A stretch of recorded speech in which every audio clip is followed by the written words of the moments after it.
శ్మశానంలో ఆయన కూర్చోపోతే ఉగ్రభూతాలు వచ్చి ఓళ్ల మీద పడిపోయి ప్రజల్ని సత్కార్యాలు చెయ్యనివ్వమని అక్కడ కూర్చుని తాండవం చేసి వాళ్ళని కూర్చోబెడతాడు.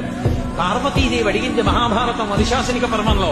శుభ్రమైన కైలాసం ఉండగా, ఇంత ఐశ్వర్యం ఉండగా, చింతామణి గృహం ఉండగా శ్మశానంలో ఎందుకుంటున్నారని అడిగింది. అడిగితే ఆయన చెప్పాడు, పార్వతి బతికున్న నాళ్లు అన్ని చోట్లకి వెడతారు, ఏమీ తోచట్లేదు, శ్మశానానికి వెళ్ళొద్దామని ఎవరు రారు పార్వతి.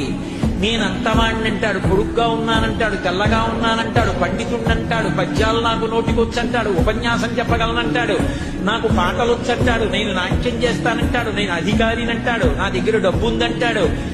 నేను పాట పాడగలనంటాడు. ఇన్ని ఉన్నాయనుకున్న వాడిలోంచి ఊపిరి బయటికి వెళ్ళిపోయిన తరువాత వాడిని తీసుకెళ్లి 4 కొత్త కర్రల మీద పడుకోబెట్టి చాప చుట్టి తాడు కట్టి పైన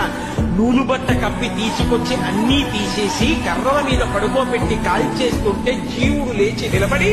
పుర్రె పగిలిపోయిన తరువాత కన్న కొడుకు కూడా స్నానం చేసి వెళ్ళిపోతుంటే చీకటి పడిపోయాక,